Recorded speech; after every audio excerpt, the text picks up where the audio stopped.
Welcome back into Rounding Third Baseball, episode 232, Analytics in Baseball, featuring Stephen Cho.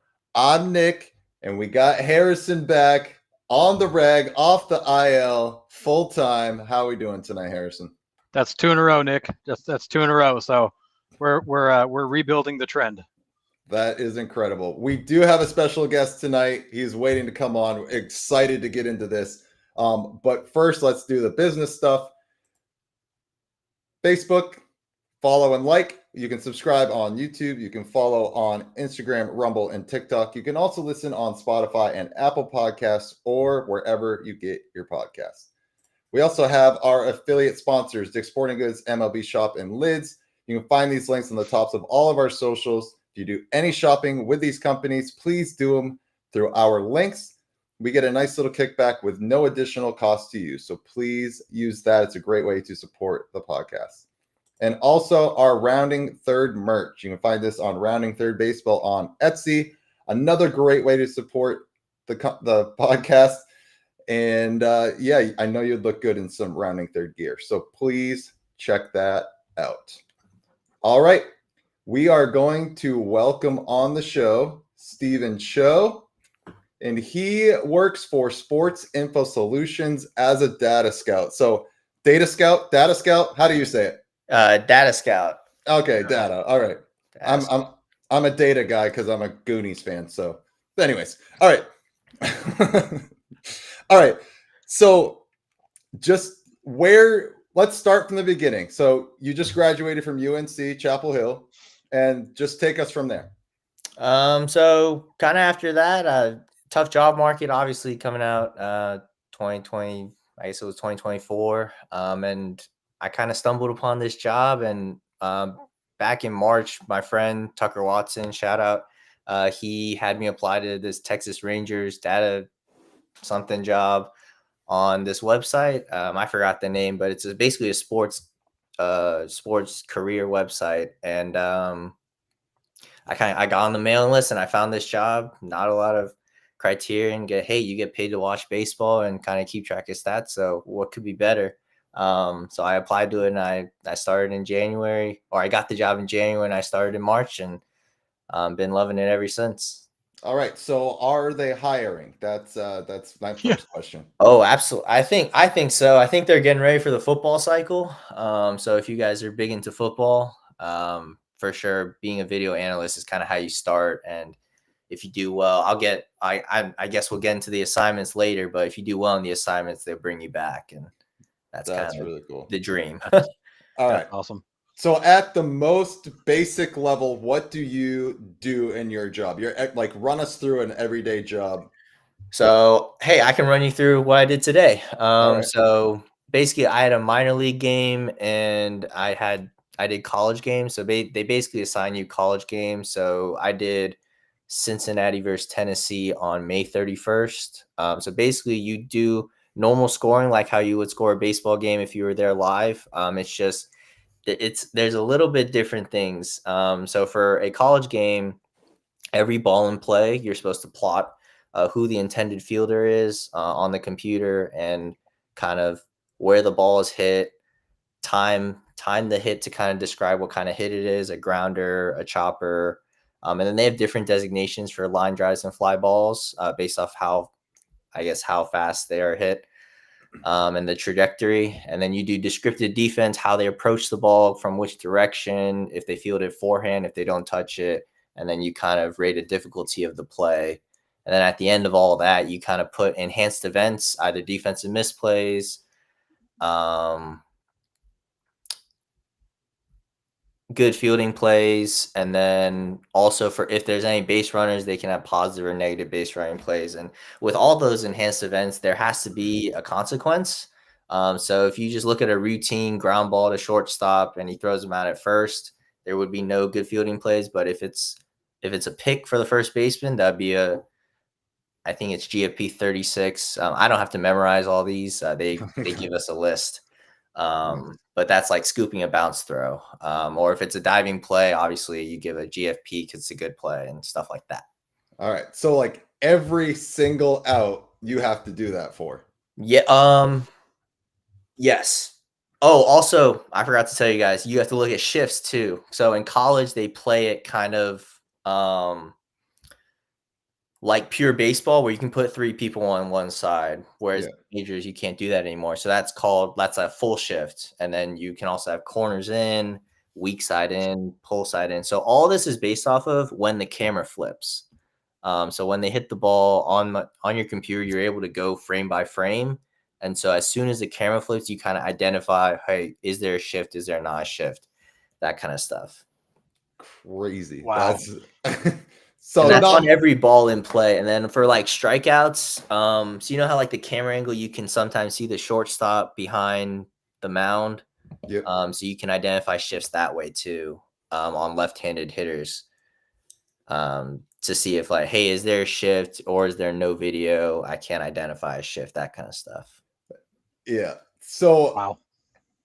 we are going to ask him about this because we were talking about this before. So why don't we do it right now? So how do you rate the Arkansas inning bottom of the yesterday? Absolutely. So kind of going through it, I have the box score on my computer. So there's a strikeout, pretty easy. And then the infield single, you give a DM to the second on. Yeah, you give a DM to the first baseman because of the throwing error and the walk. And then the big one is the fielder's choice on Wahewa Aloy, I think his name is, the shortstop. So that's a bad fielder's choice, because I think if they show the replay, you can obviously try to go for the double play. I don't know if you guys watched the game, but he went to third instead of trying to go second and first. So that's a bad fielder's choice, even though he did get an out, but there's an opportunity for like more outs and to finish the game. So, and then to compound that, on the fly ball to left field, the guy slipped, Yeah. losing the opportunity. So that's a defensive misplay as well. Even though in the scorebook it's not marked down as an error, you can still kind of knock them down a peg because of the defensive misplay. And then on the single to center, I think they showed on the broadcast, but the second baseman hits his glove, and that's an automatic DM as well, for loss of out. So even if it's like a diving play and it hits his glove. Yeah, that's one of those automatic ones. Dang. That's Because wild. like, I guess when we're growing up learning how to play baseball, if it touches your glove, or like in football, if it touches your hands, you gotta be able to catch it. I think that's kind of the same Yeah. idea. So how much of this is like a strict criteria and how much of it like do you get an opinion? So some of it I get an opinion. If so a scenario where a guy steals and the catcher airmails it, but the guy who stole second doesn't go to third because of a backup. Like, you don't give a negative base running for him because you kind of assume that there would be backup, and then there's no consequence, right? Gotcha. So I guess thinking about a play, as soon as a ball is hit, what do you expect will happen? And then if what happens is what you expect happens, there's no enhanced events, right? So I know it sounds like a lot, but at the end of the day, it's baseball. But then if something Right. crazy happens, like in the Arkansas game, then you're like, oh, okay, there should be some DMs there, because Yeah. that's not what I expected. Gotcha. All right. Yeah, and that's an interesting point you brought up talking about the Arkansas game where the left fielder, that wasn't an error. The official scorer called it a hit. But on your side, it's still a defensive misplay because he did misplay the ball. So Either because he slipped, or if he lost it in the lights. It wasn't really clear, but the very clear one is that he slipped. yeah, so you're not scoring these like an official scorer would, hit, error, all that. You're actually scoring based on what you're seeing happen on the Yeah. field and how they're performing. Yes. That's a really interesting kind of, I think, difference that I didn't catch on until you were explaining the Arkansas play. Yeah, absolutely. So, and then all this, backing up, Sports Info Solution used to be Baseball Info Solutions, and they kind of invented the defensive run save stat. I don't know how what I do involves into how they calculate that number, wherever that number comes up in, but I assume that these defensive misplays and good fielding plays have a role in kind of compiling how that number is. So all of this goes to like a different level, and then they put a number on it. So you're just kind of breaking down. So I'm the data and collector. Yes. So I'm at the Okay. bottom of the totem pole, and then it goes up to the analysts, and then we have clients with MLB teams, and then they give it to them. And then obviously every MLB organization has their own analysts.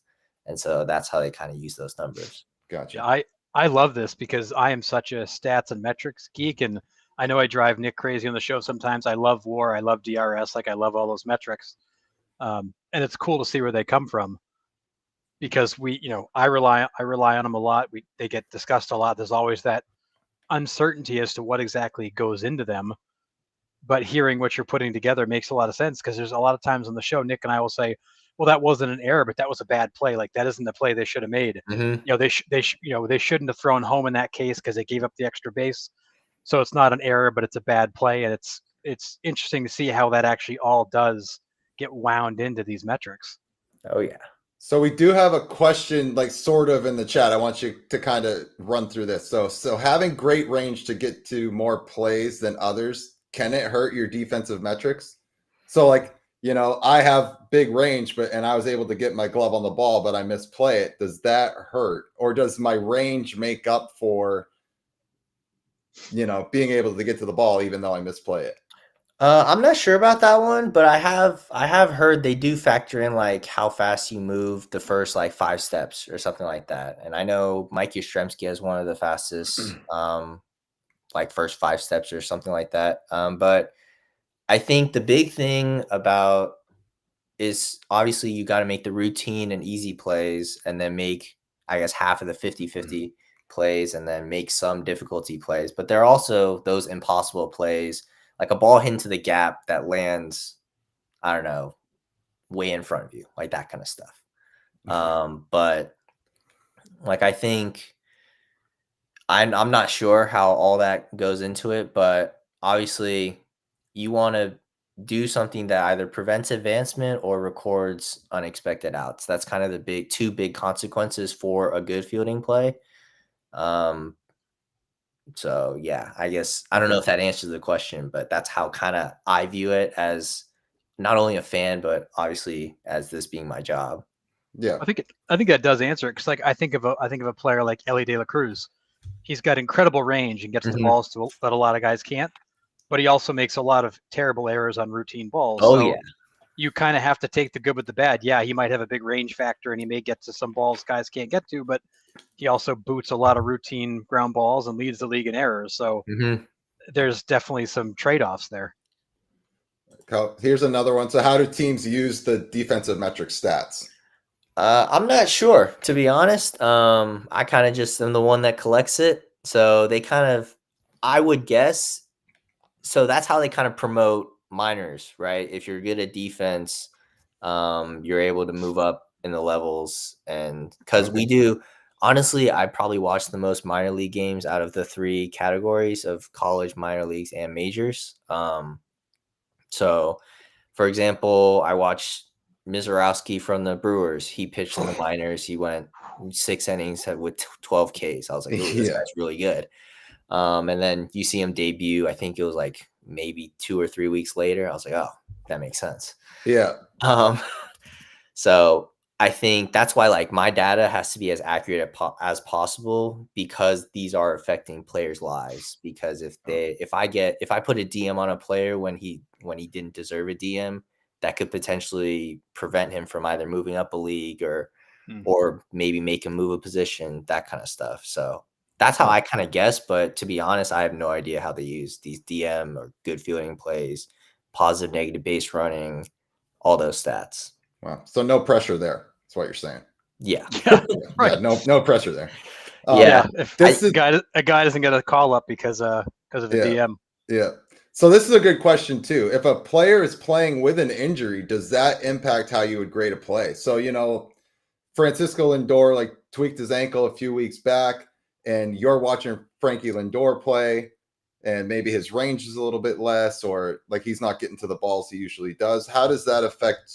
Is that part of your opinion going into, or do you just strictly rate what's going on and not it's all putting it objective because before a game, like obviously I would know that because I'm a fan and I like listen to sports media and all that good stuff about, hey, Francisco Lindor's hurt, all that good stuff. But like if I didn't watch any baseball media, any of that stuff, and I had to go score a New York Mets game, like, oh, okay, I scored the Mets race game. And if Francisco Lindor played that day, then that doesn't get kind of factored in. It's just very objective. But if an injury does happen, like during the game, you do mark that down. Like any major injuries where they get taken out, carted off, seen by a trainer, any of that stuff gets marked down and tracked as well. Like any foul off the catchers, and then we have a range of kind of, so you can see how many times a catcher gets hit in the head by foul balls in a game, that kind of stuff. Yeah, we've seen a lot of bells get rung lately. There's been a lot of foul tips off those guys. Yeah, a lot. Or even like if someone, like mainly with sinker balls, if you're drilling balls into your feet, you can see that wear and tear as well on hitters. For sure. This is a good question too. I don't know if it applies to you because you probably just do like, games now. But how do advanced metrics, how are they applied retroactively in some of the guys that have played decades ago? I have no idea. Yeah, okay. To be honest, I have no idea. I just kind of do it to players now and the minor league players, all that stuff. Yeah, that's fair. I mean, I think I knew the answer to that question, but I mean, it is an interesting thought because we just don't have the video footage of these guys we have a plethora of it now. I mean, I can watch all 30 major league teams. Even when I was growing up, I couldn't do that.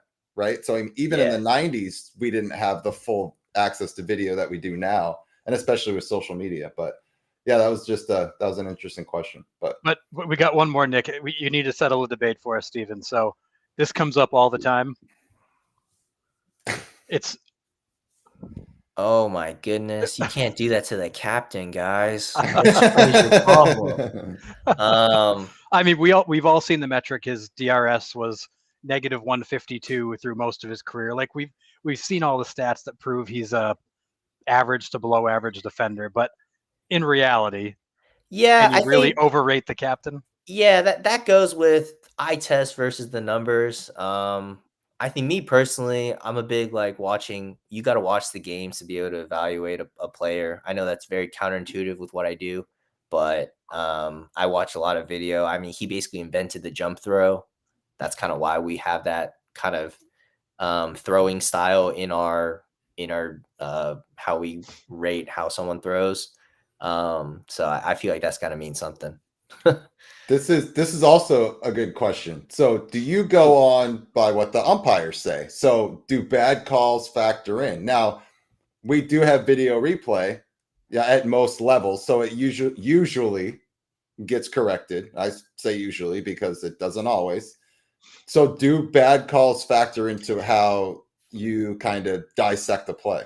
Yes, that's a great question. Whoever asked that. So we have something called umpire events. So it's big when I don't know if you guys saw. Again, I did the Rays Mets live game.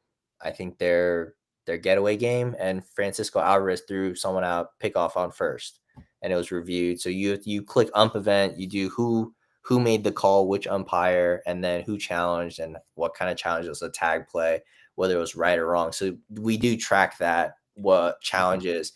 Now, if they go like, oh, the call stands, there's nothing we can do about that. But obviously you'd love to hear if the call's confirmed or overturned.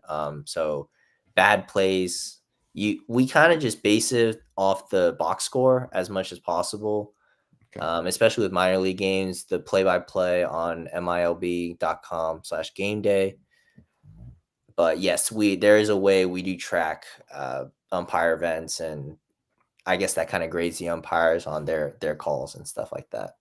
Yeah. So you hate it when they come back and they just say the call stands because it's still some gray area there, right? Yeah, I do. And then I also hate it if they overturn it, because then you have to rescore it on the computer. Because if it's a pickoff safe, and I have to delete that all, and then I have to fix it, and then also put in the umpire event. So honestly, the best games were high strikeouts, not a lot of balls in play, and then a lot of home runs if that's the only scoring, because then that's less work on my part. Yeah, so you want a Skubal versus Skeens matchup is what you're saying. Absolutely. Yeah, and then I got I did Yamamoto versus DeGrom earlier in the year, and that was beautiful. Yeah, First sure. pitch, it was a home run by Tommy Edman. I was like, yes, maybe this might be the only scoring. Yeah, that's awesome. That's So how a long? good one. So how long does it take you to do the average game to actually go through and do all the Yeah, scoring? an average minor league game takes me about, I guess, 4 hours ish. Some are quicker than others, obviously, and then some of them in the minors, it's honestly a toss up on how the camera angles are going to look when they flip it on balls in play. Because in the minor leagues, you have to try to plot every fielder that you see, versus in college, you only plot the intended fielder. So in the minors, you try to plot everyone that you see. But if you can only see like 3 people or 1 person or 2 people, then obviously it'll go faster. But mostly in AAA, you're able to see everyone, and it's great. But in like the lower levels, like single A, high A, sometimes they don't even camera flip. So then there's no data to be tracked on all that other stuff I mentioned earlier. Wow, that's Wow. crazy. So you grade every player that you see every play in the camera angle? Is that what you're saying? So you try to plot them as accurately as possible. And then if a ball is hit to a left fielder, how they approach it, from which direction, if they catch it forehand, backhand, over their shoulder. And then obviously on a pop fly, there's no throw. But in the infield, how they throw it, feet planted, on the move, a jump throw, all that stuff. And then you try to grade it. You try to rate how the level of difficulty of the play. Most of it's routine, easy, and there's some 50-50s. Those would be like things that will require good fielding plays, stuff like that. And then most of the defensive misplays are on routine or easy, quote unquote, plays. Yeah. So if there's a ground ball hit to the second baseman and the camera flip shows the shortstop, so are you just like plotting where he is on the field when the play is made? And then Yeah. do you So as soon as the camera flips, you got to plot where the shortstop is, and do because you measure? Oh, that could determine. that could Okay, factor I gotcha. into, hey, it could be a shift, right? If a left-handed hitter, so generally in the majors, this happens all the time. Just people don't notice it because it's not the extreme shift. But if a middle infielder if you can see the middle infielder's feet behind home plate when they show like the low home and the high home, that's a shift. And then the third baseman and first baseman have to be outside of the cutout, and that would be a shift. So if a right-handed hitter is up, you look at the second and first baseman. If a left-handed hitter, you look at the shortstop and third baseman. But Gotcha. almost everyone in the majors are shifted. And then there's those special guys who aren't shifted. Yeah. But that's kind of, good tip for you guys the next time you watch maybe like a Red Sox game or something. We don't watch that much Red anymore. Sox Giants this weekend. Rafael Devers will be shifted, where the third baseman is outside the cutout, and then the shortstop would be behind kind of the pitcher's mound. Yeah. So before we move on to the next question, we found out before the show that Stephen is a Bay Area fan. It's Giants, and everybody on this podcast knows that Harrison and I follow the Red Sox. So he's loving the move.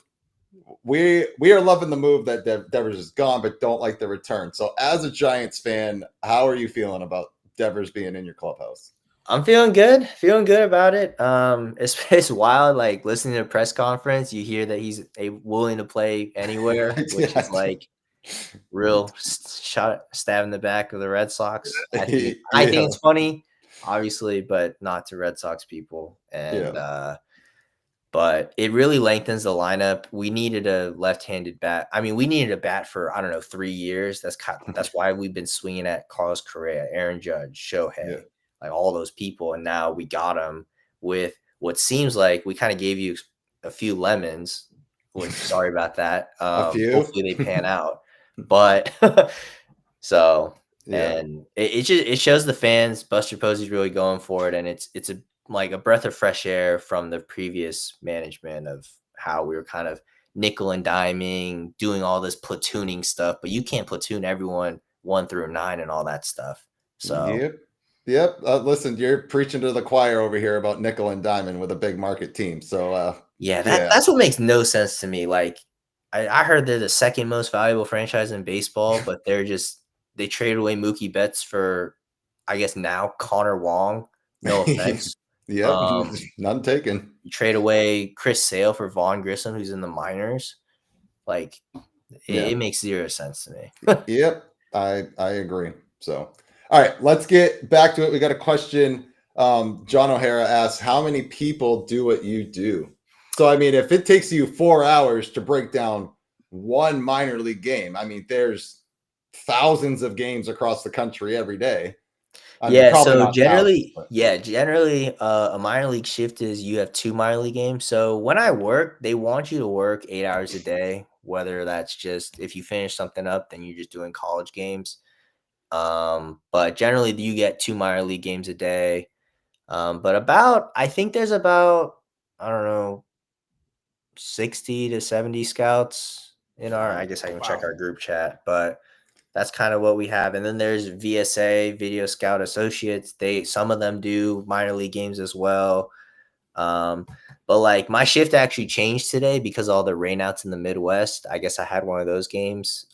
So they just said, hey, can you do a minor league game and a college game versus doing the 2 major league assignments that I had that would have made me wake up really early in the morning, which I did appreciate. gotcha. That's incredible. So what does the screen look like when you're plotting? Like, do you have it in front of you or? So basically, have you guys ever used like Game Changer to Oh score yeah. a baseball Yeah, game? yeah. Yep. So it's basically that. But when you press ball and play, you have they have like animation renderings of the field with landmarks or as much as possible. That's actually something I probably would complain about, that some fields don't have landmarks when I think they should, but that's beside the point. And then you basically have to plot where the hit is, and then that'll be a red line of where you think the hit would be approximately. Okay. Or the ball in play if it's an out. You time it based off of, when the batter hits it, and then either a fielder fields it if it's a grounder when it gets through the infield, or if it's in the air when it hits the ground, and that'll determine what the hit type is. And then, so what I try to do is as soon as I see it on the play-by-play, because all of these games I'm scoring happened yesterday or the day before, I would see, oh, there's a ball in play coming up. So then you have it, and then you do frame by frame to be able to see what the camera flip looks like. And then I'm going to pause it. You press the ball and play button, and then you plot all the fielders you see. And then I can rewind. So I rewind and then do everything I just told you, like Wow. timing the hit, where it's located, all that good stuff. Dang. Only 54 times in a ball game. That's such an And then incredible amount of data. sometimes more if the pitchers are buns. So Well, yeah, I didn't even think about that. yeah. Yeah. Man. So I would say there's got to be one game that sticks out to you that took you forever to get through. I mean, like a 16-14. I mean, I know the Diamondbacks have been scoring a ton of runs and losing those games. So like, what are those? I did a Rockies Nationals game really early on, and the Nationals almost gave it away, and it ended up being like 12-10. I was like, oh my gosh, what is happening? But So yeah, that one took me a while. And then any of the minor league games that get up into double digits, it can sometimes get ugly to watch, and you're like, oh, this is terrible. yeah, I'm sure. We're just watching it as fans. I can't even imagine just sitting there being like, I got to plot all of this. Yeah, and then oh my gosh, there's like 3 DMs on this one guy. Like, come on, man. Yeah, that's crazy. Man. Yeah. So do you work like a consistent schedule, like the same hours, the same days, or Yeah, do you shift around based on when games are played? so it's based off kind of what kind of assignments I get. So for example, tomorrow I have the Cubs live game at 2:20, which thankfully, day games in Wrigley. Love that.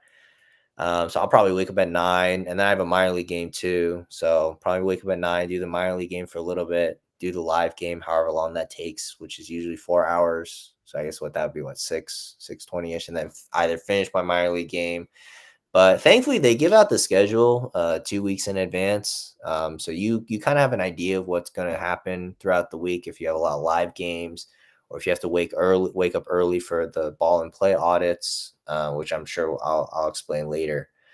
And then obviously with the other scouts, you can definitely trade shifts if needed. But thankfully, I'm pretty free now, so I don't really have to trade shifts unless I really want to watch like a certain game or something like that if I have a live game that day.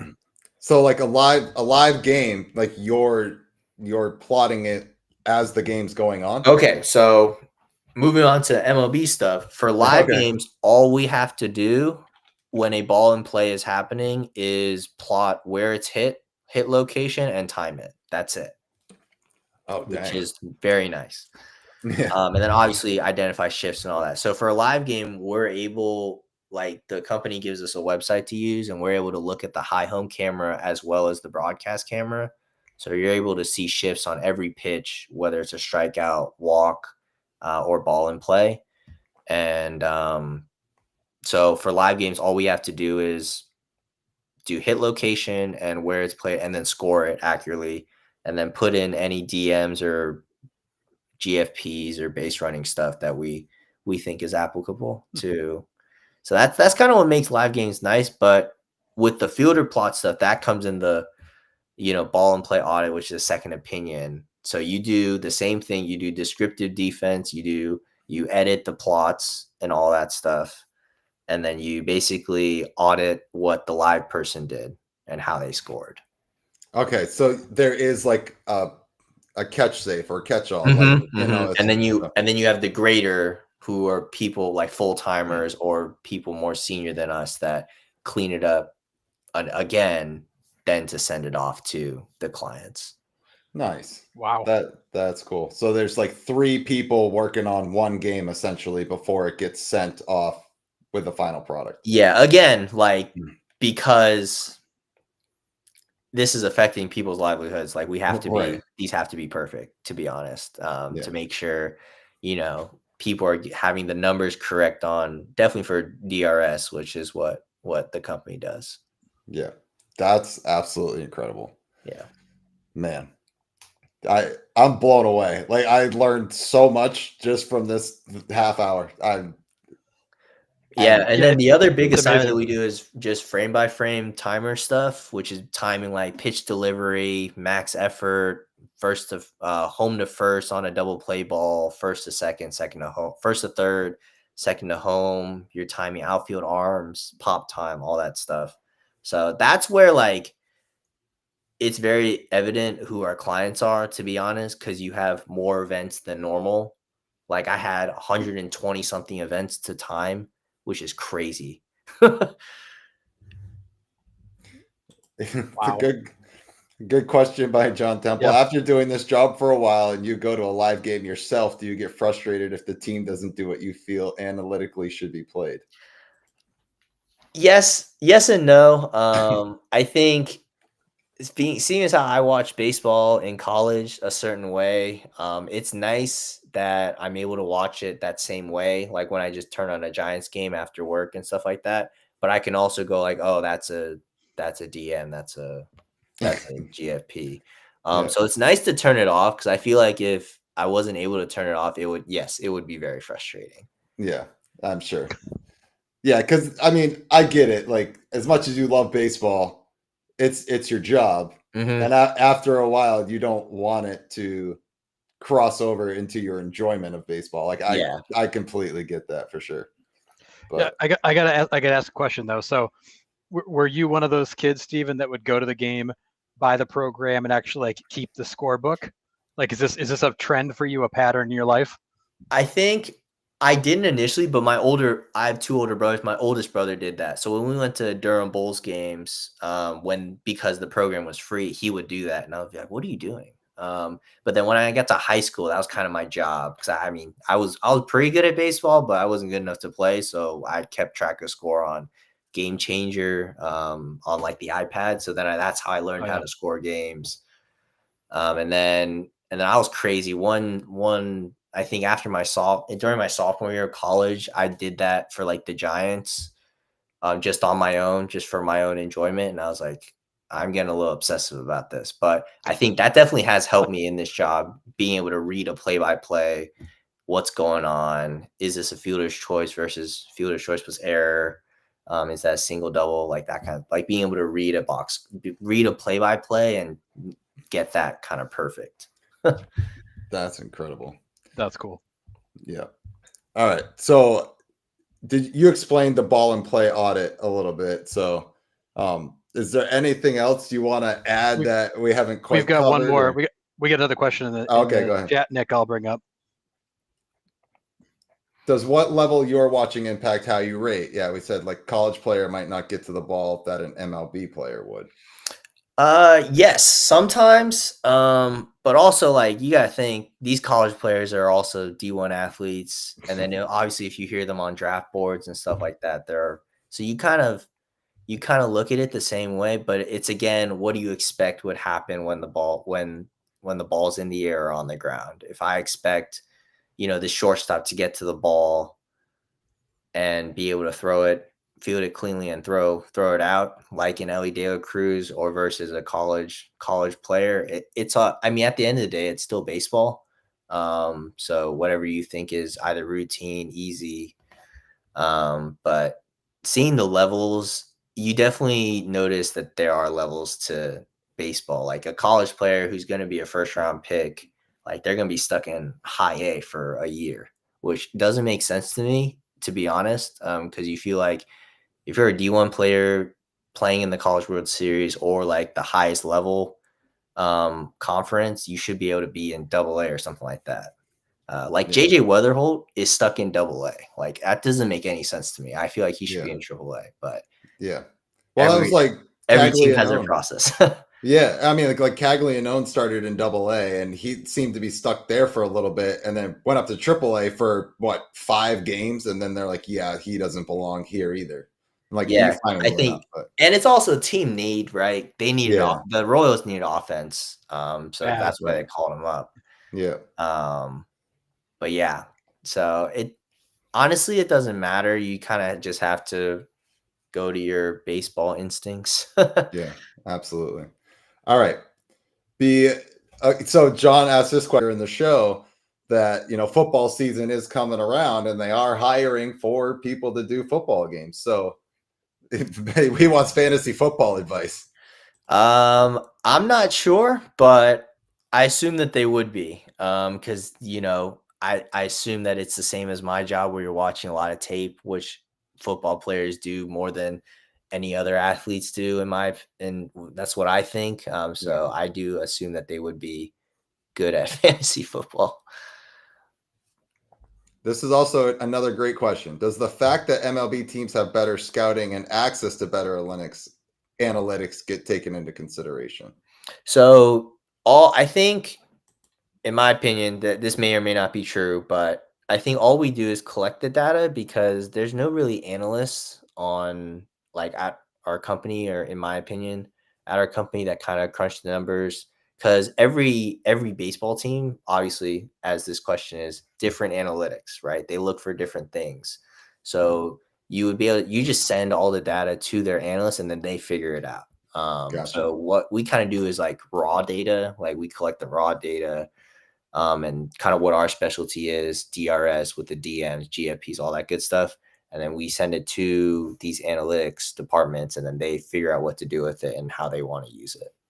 Yeah, makes sense. So yeah, if one team has a better analytics department, then they probably use them, more efficiently than other teams. So yeah. I mean, in effect, you are the data source to all those analytics departments, so they can then go and do what they do with it. Mm-hmm. Yeah. All right. So before we let you go, you said you're a Giants fan. How are you feeling about the NL West? It's a gauntlet, to be honest, and it kind of stinks that, I mean, it is nice that we don't really get the national media attention, which is nice going under the radar because you have the Dodgers and Padres. But like our series against the Guardians, we almost got swept, but at the same time, the Padres didn't catch us because they were playing the Dodgers. And I think the Diamondbacks, they also lost a couple. Yep. I think Yeah. I don't remember who they're playing. So it's gonna be a bear. But you have to obviously you have to beat up on the Rockies, which we haven't really done that. We have lost 2 to them, and then we haven't seen the Diamondbacks yet. And then we've lost 2 out of 3 to the Dodgers, and I think 4 out of 6 to the Padres. So I think you have to beat the teams you're supposed to beat, and then maybe figure it out against our division rivals. But I think we should be fine. Make the wild card, make a run, because I mean we have the best bullpen in baseball, and then you have a good solid rotation that you can plug and play a bunch of young guys in AAA. If a Verlander gets hurt or Robbie Ray gets hurt, that kind of stuff. Yeah, Robbie Ray's been shoving lately. He looks good. Yeah. He looks real good. Yeah, Logan Webb's an animal too. Yeah. He's a ground ball machine. Yep, underappreciated. He's getting a lot more strikeouts this year. Yep, but yeah. Well, thank you so much for joining us. This was completely eye-opening for me. This was absolutely insane. I'm going to be watching baseball games a little bit differently now, so thank you for that. I want to get my scorebook out and actually score one. It's been a while. Yeah. This was absolutely incredible. We would love to have you on again at some point if you would be down for it. Oh, absolutely. Yeah, and just talk baseball if that's what you want to do and have a platform to talk. Don't even have to bring your job in. Just talk baseball. No, yeah, because honestly, all my family members are like, just wait till October. Wait till October. But there's so much interesting things going on around baseball that just normal people don't understand, or even some baseball people don't understand. So in our company, we have a talking baseball chat, which I joined recently, and it's very interesting. Did you guys hear the Rays might be getting sold? Yep. Yes, we're going to talk about that tonight. Yeah, too. So that's super interesting to me. And then obviously All-Star ballots are kind of heating up because All-Star week is in 3-4 weeks. Yeah. So yeah, we have a ton of stuff after this that we're gonna break down and stuff like that. So if you want to stay on with us, you're more than welcome, and we can run through the rest of the show if that's cool with you. Yeah, I can stay on for a little bit. If you have to go. I was gonna watch the Valkyries and Caitlin Clark. They're playing at 10. So yeah. Yeah. Perfect. Yeah. So I mean, whenever you have to go, just let us know and we can let you go. But here we go. So Devers 2 for 5 in his Giants debut. Will play anywhere the Giants need him. Where did this go wrong for the Sox? We'll start with Harrison. Well, I think the Sox underestimated the impact of Bregman. That really seemed to set Devers off right out of the gate. They said they had discussed it and it cleared it. It was all good, but it was very clear when Devers hit spring training, when Bregman hit spring training, that Devers was not okay with it. So I feel like the Bregman thing just kind of set off this whole thing. He saw that as an immediate challenge to his position. Then it became an obvious challenge to his position, and he finally moved to DH. But I do feel like that was the first shot across the bow, and I think that's where Devers basically checked out, and then it just didn't get better from there. Yeah. What are your feelings on it, Stephen? I think for him, it was all communication, because it sounds like they were all just saying, hey, you're the third baseman. You're the third baseman. And when you come to spring training, then all of a sudden you're not the third baseman. You're like, what the heck just happened? Especially as a professional and talking man to man with new front office and stuff like that. So I think he was just frustrated. Yeah, I think I'm with Chad here. It went wrong with Alex Cora. We've had our issues with Alex Cora on this show. I think Christian Campbell also threw a whole wrench into that, because it's like you have to have this kid start on the squad with the spring he had, which takes Bregman off that second base spot, which then it's like, well, what do you do with Alex Bregman? You got to put him at third because he's a better defender than Devers. So I think it was just like the combination of all of that just snowballed and got out of control. But I think we got an interesting glimpse at Rafael Devers' mindset and personality. There's a lot of immaturity to him. There's also a serious lack of self-awareness with him. I mean, this is a guy who has statistically been the worst defensive third baseman in the major leagues since 2018. this is not a new problem. He's actually gotten worse over time. And he doesn't see that. He still sees himself being a viable everyday third baseman in Major League Baseball. And I think if you ask the league, they'd say he's not the guy that I want playing third base, but the guy can hit. And I think you just saw he didn't handle. They tried to improve the team. He didn't take it well. They shifted him off a position that he already wasn't very good at. He didn't take that well and didn't see the issue. I think we saw another side to Devers. It's probably always been there. It just wasn't obvious. And the boy just wants to play baseball. That's all he wants to do. He doesn't want to deal with any of this other stuff. Yeah, if only we had a defensive metrics guy on the podcast to back up what you just said, Harrison. But I know, right? I mean, did you get to track any of Devers' defensive games at all? No, because he hasn't played the field yet this year. Oh, right, because you started in January. Right, exactly. So I just think they definitely accelerated what his natural progression was going to be, which is DH or even play first. Yeah. It just didn't go the way that I guess he would have liked it, which also probably shows his immaturity but also the lack of communication on the Red Sox side. 1,000%. Because I know the narrative was we need to be better defensively. We're trying to get out of 500 hell. So just like the Giants, it's no offense, just like the Giants trying to get out 500 hell too. But the whole narrative I heard just from national media standpoint, we're trying to get better defensively, and we have these 3 studs coming up from the minors. We have to figure it out, basically. Yeah. So Chad, Stephen and I were talking about this before we came on, and it is he went to the Giants because they took the entire contract. The Braves deal was Murphy, Ozuna, a couple others, but I don't think the Braves were sending back too much to take the full contract. Jays, I think, just checked in. They were like, yeah, no thanks. Well, the Red Sox asked for Berrios, and the Jays kind of went, nah. Yeah, we don't want the headache. So crazy. But so are the Giants legit contenders now? We'll just go right to the Giants fan. I think they always were. The question was, how many one-run games are we going to win? And recently it hasn't been a lot. And so you're like, oh man, maybe we're pretenders. But with this, obviously you guys see a larger sample size than just 3 games. But right. I think by All-Star break, definitely by trade deadline, the picture become clear. So I guess I'll have to check back in with you guys at that time. Yeah, absolutely. Yeah. What about you, Harrison? Does this put them a chance to make a deep playoff run? Yes. I mean, when we started the season, I was, and really until the last couple weeks, like I've not been fully in on the Giants as a playoff team. I thought they were just on the outside looking in. I thought that division was going to, we thought that division was going to be Dodgers, Padres, Diamondbacks, and that Padres Diamondbacks battle was going to be epic. And the Giants have just very quietly kind of snuck in and taken that position.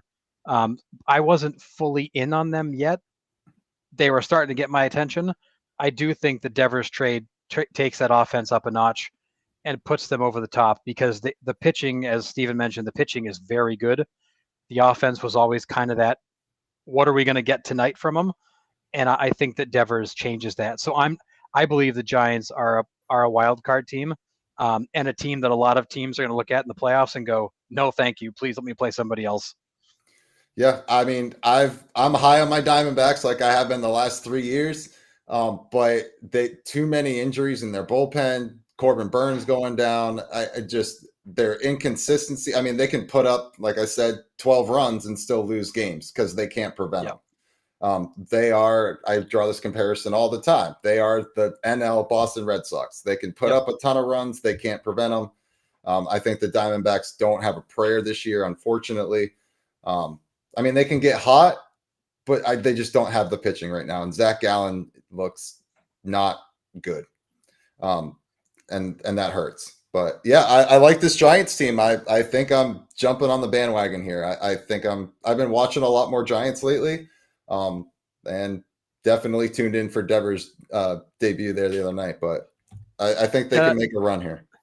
I think it's an interesting take from John. I do think you've got so many good teams in the NL that when you throw them all in the playoffs, it could be utter chaos. I don't know how you predict some of those series. Those teams are so deep. The NL is so good that the playoffs are going to be an absolute gauntlet for anybody who thinks they're going to the World Series. Yeah, absolutely.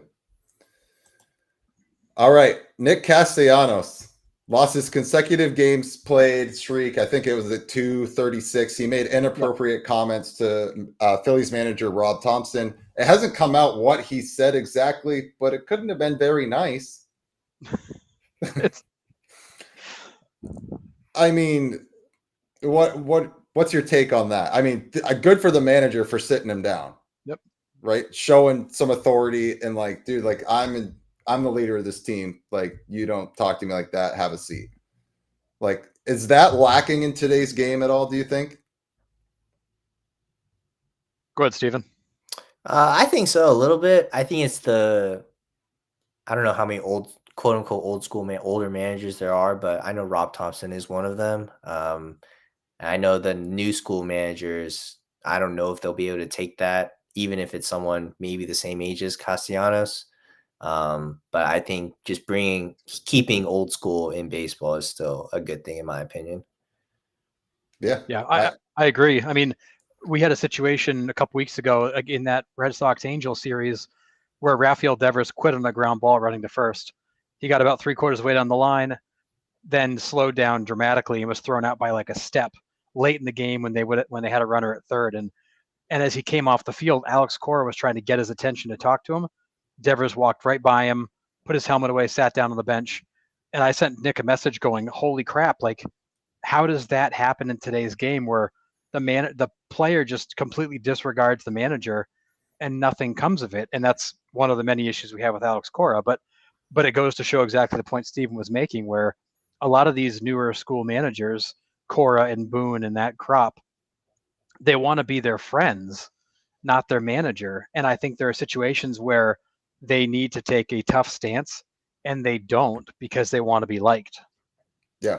And then when, a player doesn't like said manager, Alex Cora, he goes to the GM and he has them shipped out. See Alex Verdugo, see Rafael Devers, see the pitcher a couple of years, was it Eddie Rodriguez?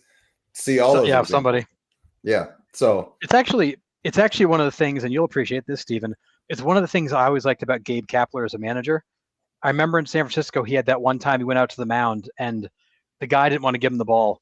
And he said something on the way by, and you just saw Kapler give him a death stare. Mm-hmm. And then he makes the pitching change, goes in the dugout, and literally looks at the guy and goes, downstairs now. And they go down the tunnel, and that we didn't see that guy for a few days. And like that is like the old school coming back in with a guy who was of that newer generation. Yeah, you want to guess who that guy is? That was Zach Littell, who's a starting pitcher for the Rays now. Oh, wow. Yep. Yeah. I think that was one of the few things Gabe Kapler was good at, minus his platooning and number splits and all that stuff. He was such a data guy, and it was his downfall. Yeah. But all right. Pete Crow Armstrong joins the 2020 club already. Are we looking at 40-40 guy this year? And I ask this, do 40-40 seasons have the same prestige they once had? Whew. I mean, it's June 19th. He's already at 2020. I have a hard time thinking he's not a 40-40 guy, maybe a 45-45 guy with the season he's putting up. I do think the 40-40 season is still a legit thing to be celebrated. There are so few guys that can do it. But I do think, and we've talked about this a bunch on the show, Nick, we do have this newer generation of player coming up who's got that hybrid power average speed combo that we haven't seen in a long time. Those guys that can do all of it. Usually they were one or two dimensional at best. Pete Crow Armstrong is for sure in that new crop of ball players. And with all the focus and hype and even the crap he got last year when he struggled at times, it is so nice to see this kid come up and just play baseball. He's got a smile on his face. He's got that energy. He's been so good for that team. And I've enjoyed the hell out of watching the Cubs, and especially PCA as he's risen. Yeah. How do you feel about the prestige, Stephen?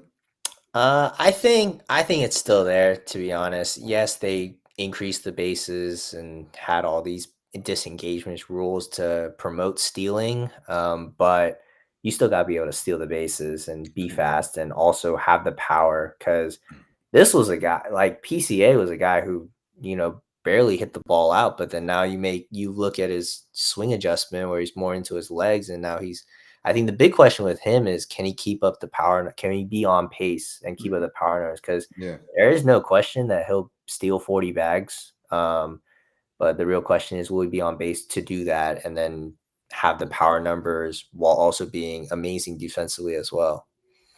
Yeah, I mean, for me personally, I think the 40-40 season has lost a little bit of its prestige because, I mean, we look at it like last year, right? I mean, we got Ohtani at 50-50.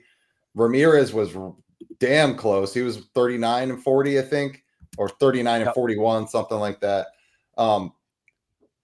But it does go to your point, Harrison, that these are the types of players that are coming up. Like, these are the players that are coming to the MLBs because the rules are fitting their game.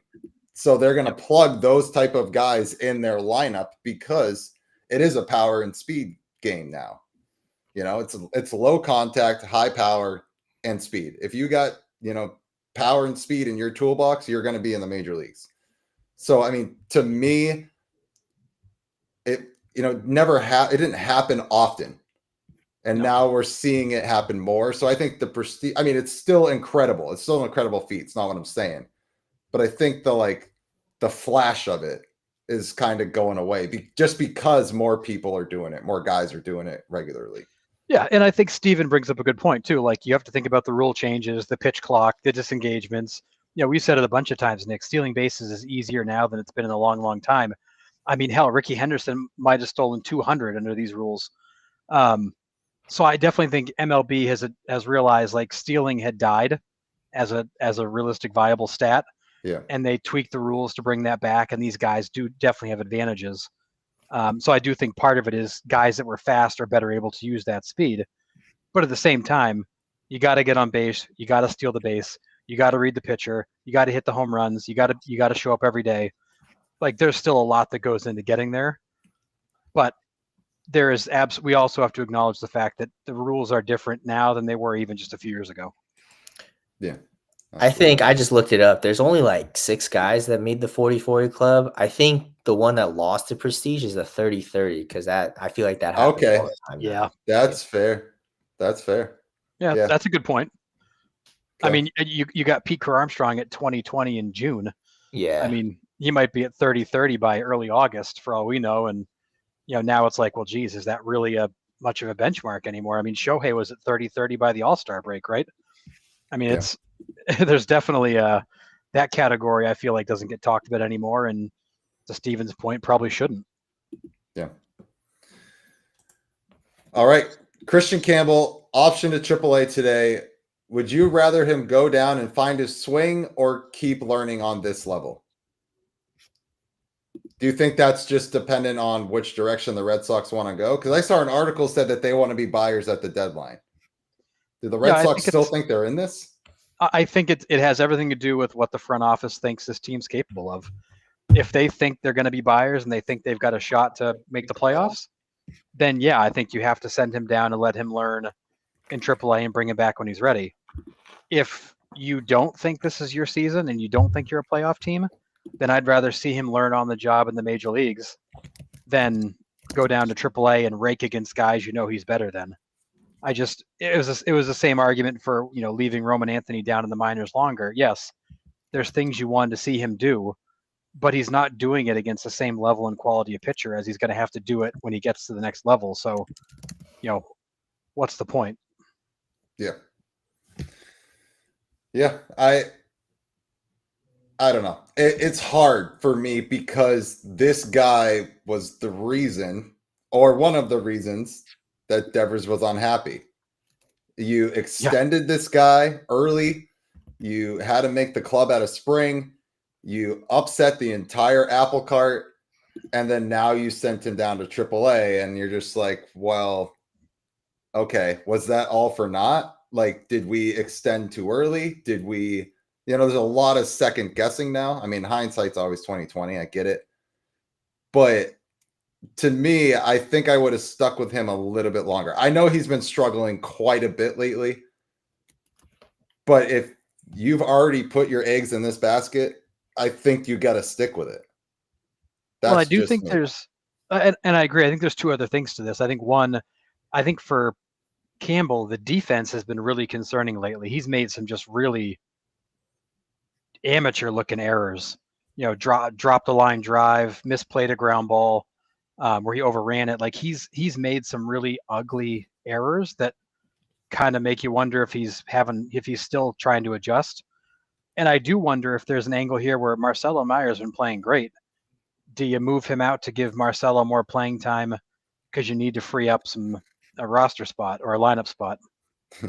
John says management batting 1,000 this week, but if you got to make a move, you got to make a move. Well, and as a Red Sox fan, like I said the other night, I mean this Red Sox front office is a bit of a clown show. It's a bit of a circus. I don't think Craig Breslow is the right guy for the job, but I think he's the only guy you could get given the track record. And I think you've got ownership that's focused elsewhere. You've got Sam Kennedy, who's an empty suit. You got Breslow, who's over his head. And I think you're flying at 50% capacity in that front office. And this is the kind of stuff that happens. It's the constant pivots and the uncertainty as to what the hell you're actually doing. Yeah. Yeah. Chad says someone had to go back down. You gave up a year of control by bringing up Anthony when you did. He wasn't going down. The contract Campbell got comes into question. Yeah. Yeah, it's fair. Yep. All right. Jack Caglianone, first 2 Major League home runs in today's game. Where is the AL Rookie of the Year race at this point? Who's the front runner? Who do you have, Stephen? I have Jacob Wilson, probably. Yeah. That's where I'm going. That kid's an animal. He's already got 100 hits, I think, on the season. Mm-hmm. Yeah, he's just a machine. I mean, when you look at AL Rookie of the Year, it's him and nobody else. I mean, all the guys you thought would be there, Christian Campbell, Roman Anthony, Jackson Jobe, either seasons are cut short, came up too late, getting sent down. Like, there hasn't been that strong second contender. Caglianone is a savage at the plate. His swing is so strong. It is so under control, but so violent at the same time. He makes some of the loudest contact I've ever heard. Like, there's not a lot of bats you hear the crack of over the crowd when you're watching a game live. But like, it is like a gunshot goes off when he makes contact. It is unbelievably loud. This kid is scary. Yeah. And he's only going to get locked in even more, which is even crazy. Yeah. So. And John, the silent treatment he got was some of the best I've ever seen in the dugout. Yeah. Man. Okay, so if the Royals make or come close to the playoffs, it's Cags. Otherwise, it's Wilson's to lose. Yeah, I think if he makes a giant impact and they like make a good push, I think like on impact and if his numbers come up and where they should be, I think he could get it. But Jacob Wilson got too hot of a start. He is not slowing down. Yeah. No. Well, he did. He was injured. He was like day to day for like 2 or 3 days. But I mean, he's up over 100 hits. And I mean, I love that A's offense. I do. They are fun to watch. I can't watch their pitching. I switch it off when they're in the field because I can't watch that. But when they're at the plate, I love that offense. I really do. But all right. Gage Wood, College World Series no-hitter. First College World Series no-hitter since 1960. He had, was it 19 Ks? Yep. That's bonkers. Crazy. Was there even a hard hit ball in that game? I don't remember there being one. I don't know. Nuts. But it was heart-wrenching watching them walk off the field last night, though. Oh, that was a brutal end. I mean, this kid is so clearly going to be one of the top picks. His stuff is just absurd. And I mean, 19 Ks and a no-hitter in the College World Series. Yeah. Like, Untouchable. Fun fact, it was the first full College World Series game I ever watched. That was incredible. Damn. You picked a hell of a game to watch. Yeah, absolutely nuts. All right. Shohei Ohtani hit 100 miles per hour in his first start back. He lasted an inning. What are the Dodgers' plans with Shohei going forward on the mound? I honestly don't have a clue. So if you guys can fill me in, it would be great. Well, let's let our NL West guy tell us about it. I think they said that like the adrenaline rush he got from pitching live ABs was not enough anymore. They kind of run its course. That's kind of the media speak. So I think they're going to try to ease him in this opener type stuff and then maybe stretch him out. Because I mean, they need starting pitching badly, yesterday. So I think that's what they're going to try to do without hurting him, of course. Yeah, I mean, because it's two Tommy Johns. He's only got so many bullets in that arm before it goes again.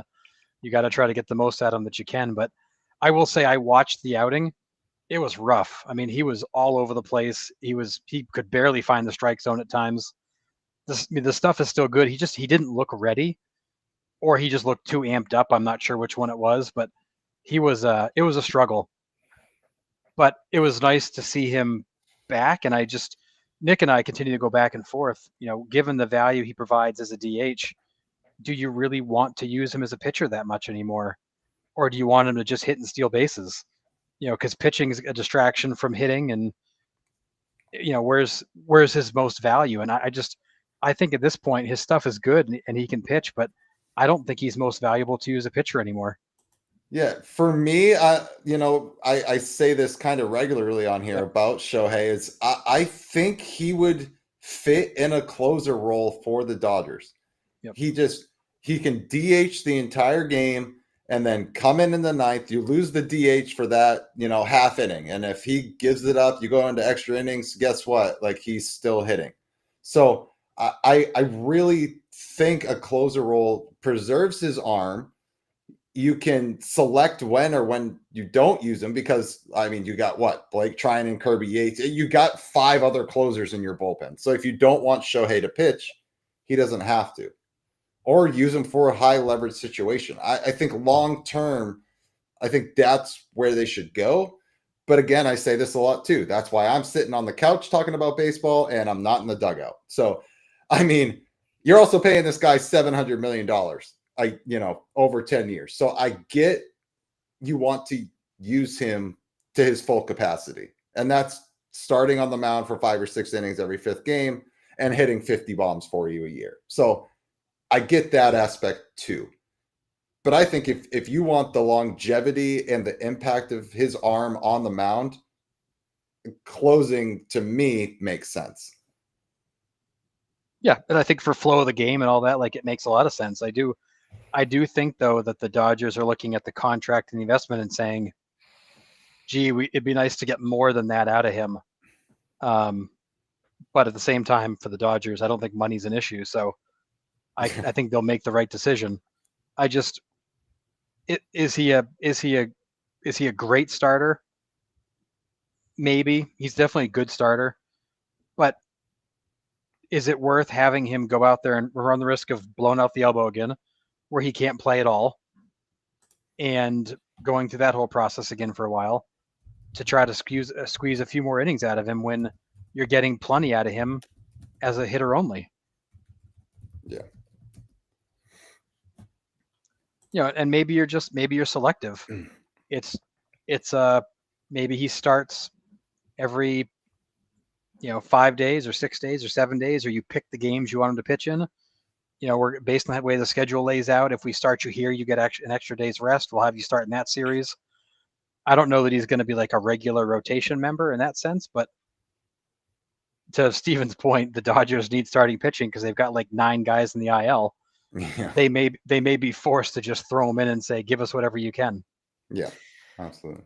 Yeah, I think also his base running value is just it's so high because of that threat Yeah. to steal and all that stuff. Because I think when he was pitching, he never stole more than 20 bags a year, and then No. next thing you know, he's up to 50 when he doesn't pitch. So I think, but I do think like hot takey, but maybe he wants to try for a Cy Young because that's kind of the last award that he really needs. So, I mean, that could also be it too, because there's no doubt he has the stuff. It's just, will his arm last where he makes enough starts to be in the Cy Young conversation? I really like that take, to be completely honest, Stephen. Like fair I've point. I've never even thought about that. It's never crossed my mind. Like that's absolutely fair. And that Yeah. cements his Hall of Fame. It cements it. Yeah, because he has all of it. I was talking to my friend who doesn't really know baseball, but I was talking to him like, if you really think about it, he's gonna be NL MVP for as long as he's really good. Like, I don't see anyone competing unless you have a crazy season like Ronald Acuna did a few years ago. Right. So, like, he already has all the MVPs. All he's missing is a Cy Young because he's gonna make all NBA, all MLB. Sorry, and then be an all-star, maybe win an all-star MVP one of these days, but like all he's really missing is that Cy Young because he's able to go two ways. Yeah, man, That's a fair point. Yep, I like that a lot. All right, here it is. So Stephen brought this up a little bit earlier. The Rays' $1.7 billion sale is in advanced talks, but nothing binding, and from a Jacksonville-based group. So pretty interesting here. Could this lead to a move if this sale goes through, possibly?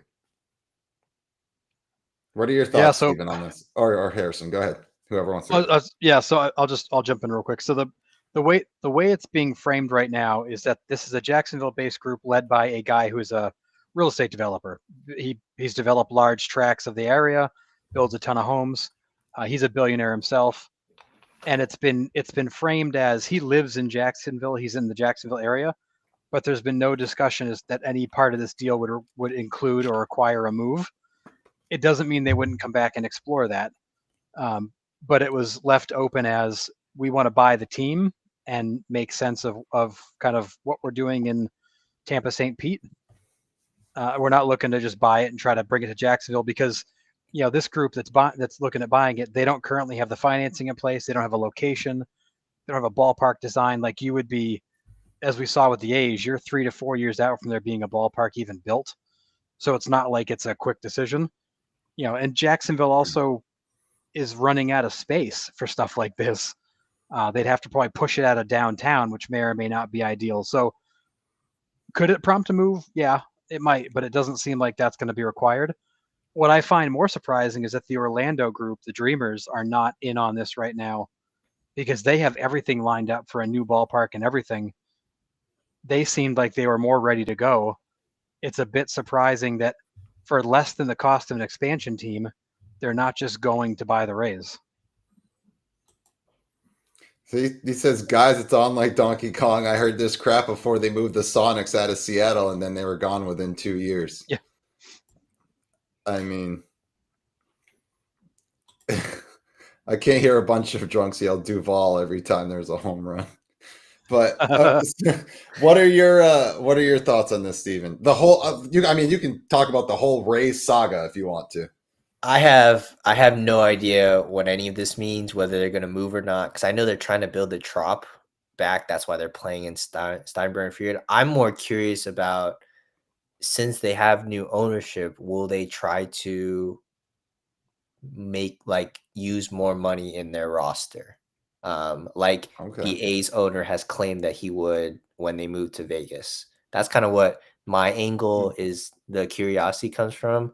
I could care less if they move from Tampa or to Orlando or to Jacksonville, but just will they invest more into their roster because they're always like raying and being competitive with their with their low payroll team, but like will they invest more money and even push it over the top, Yeah, that's a great angle too, because we talk about them being a low budget team, and we don't even bring up money with the Rays at any point because they never do it, so it's never a topic. So like, but they're good nice. like every year. Right.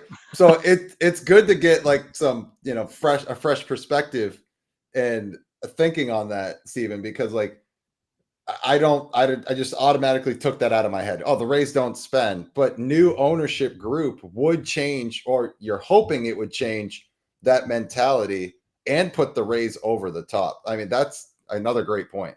Love that. Could you imagine combining the Rays player development and minor league system with a higher budget for their payroll?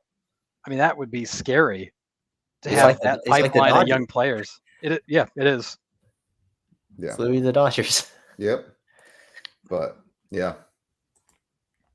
All right. And with all of this, Portland, Oregon is in the mix. They have an $800 million financial package to finance a ballpark heading to the governor's office. So all this expansion talk and possible teams moving and all of this stuff, Portland, Oregon is ready to go. So Captain will be happy there.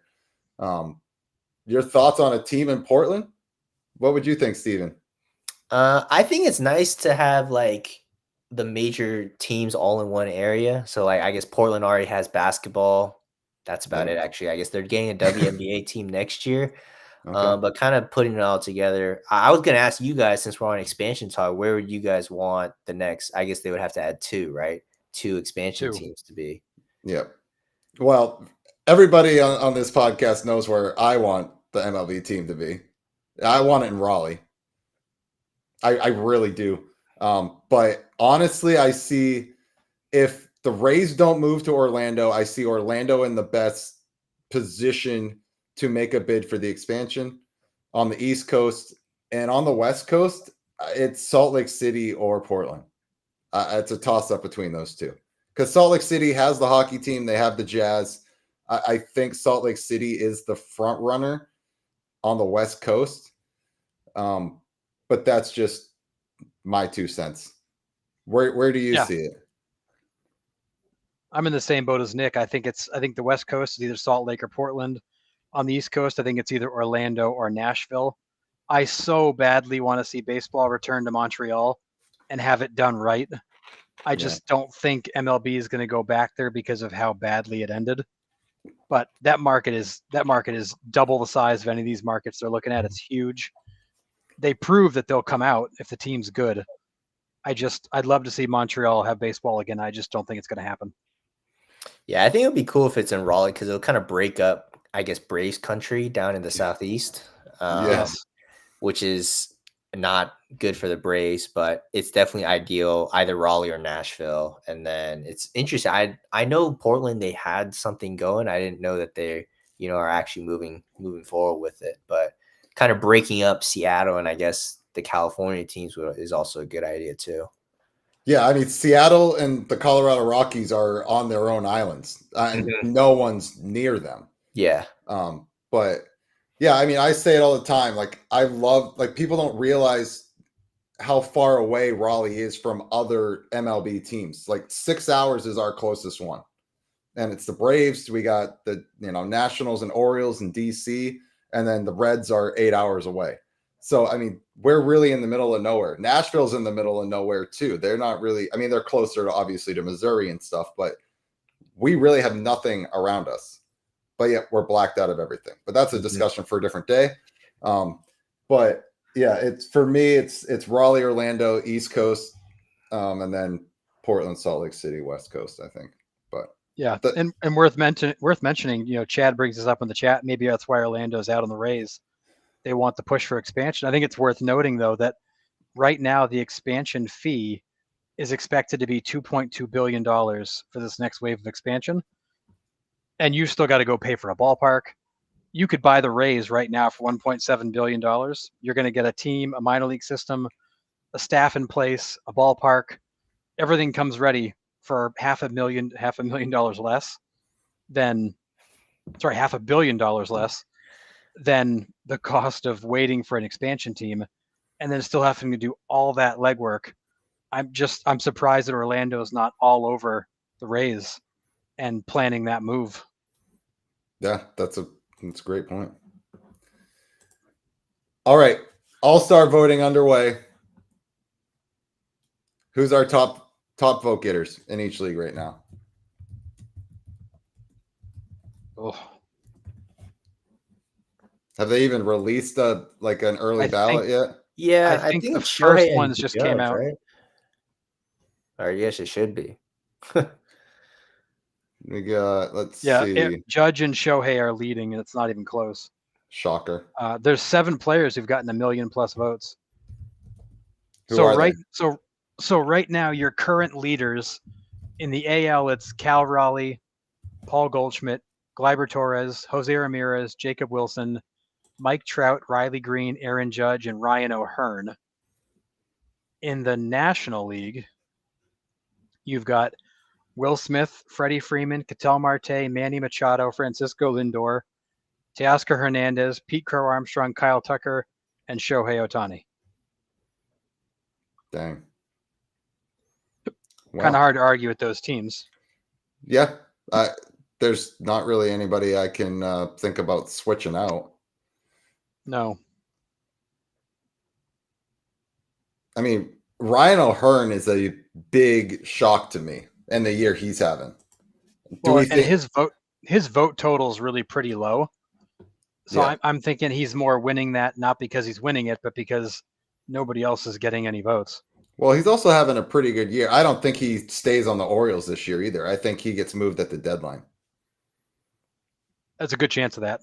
So your million vote players right now are Judge at 1.6 million almost, Cal Raleigh's over 1 million, Shohei's over 1 million, Will Smith's over 1 million, Lindor's over 1 million, PCA's over 1 million, Freddie Freeman's over 1 million. Jose Ramirez is really close, 968,000. He's just under it. Yeah, just under it. Yeah, nuts.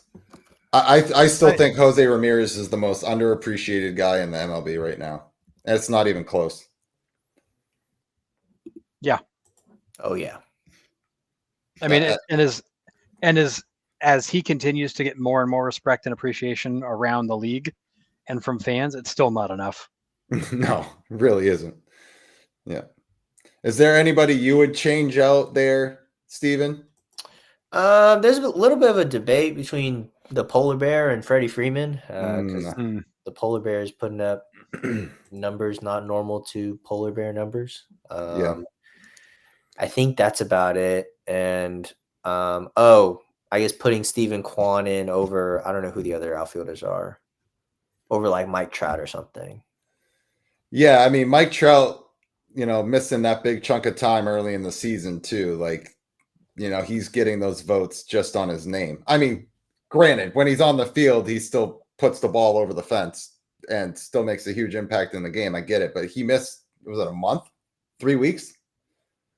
I mean, technically probably shouldn't even be eligible for All-Star at that point, I think, but I don't know. Yeah.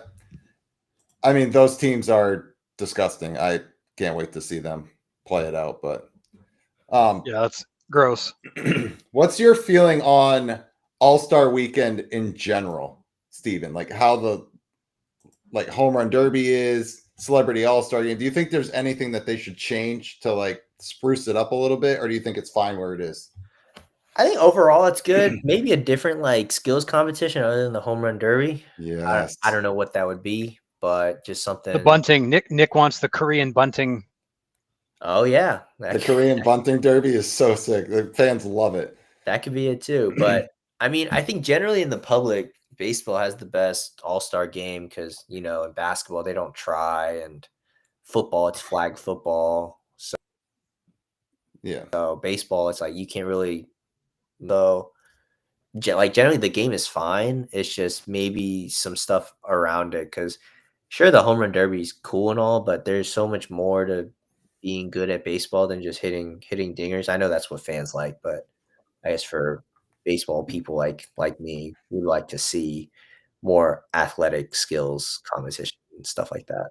Yeah, and I'm with John Temple here. I want a skills competition over celebrity softball game. I've mentioned, put targets out in the field, and there's hula hoops that they can try to hit the balls through, or targets, whatever you want to do. You could do a home to first, fastest sprint speed. You could do pitching accuracy. Like there's so much stuff that you can do when you break baseball down that a skills competition of some sort would be incredible. I mean, and all the other sports do it.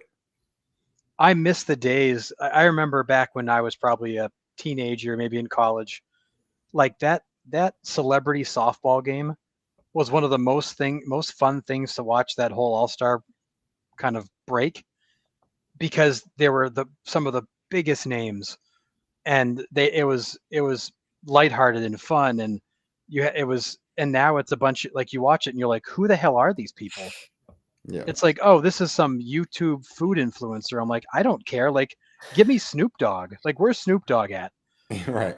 It just, they fill it with these like C and D list people that nobody knows, and the game it's not fun. Yeah. Yeah. I'm all for skills competition. I'm with you 1,000%. But I saw John Temple, a home run robbery challenge would be cool. That would be sick. That would be really cool. Like, That would be cool. You could do all kinds of cool stuff. Yeah, absolutely. But all right. Well, that's all I had. Do you have anything else that you want to talk about, bring up before we end the show for tonight? It's open to anybody. Anybody? All right. Well, Stephen, thank you so much for joining us, man. Like that, I'm actually like green with envy for what you get to do for a job. It's absolutely incredible. And thanks for all that insight, because I'm blown away. Like I obviously know about defensive metrics, but didn't know like what goes into it. So really cool for you to come on and break that down for us and everybody watching. I'm floored, honestly. It was really, really cool. So thank you so much. It was so great to meet you and hear your story, and would love to have you back. We love talking baseball with baseball people. Absolutely. It's so refreshing just talking baseball and, not having to explain everything. I have to do with my parents. But yeah, I loved it. Thank you guys so much for the opportunity. Yeah, of course, man. You have my number, so if there's something that comes up in the baseball world, you're like, dude, we need to talk about this, just let me know. We'll get you on, and we'll definitely shoot the breeze. So absolutely. All right, man. Thank you so much. Thanks to everybody in the chat for, watching, following along, asking great questions to Stephen. It was incredible tonight. So we have some really like very loyal followers that are incredible, as you can see. So thanks to you guys in the chat. Harrison and I will be back on Sunday night, and we'll recap the weekend's game and news. Thanks again, Stephen. And we will see you guys all Sunday at 9 p.m. See ya.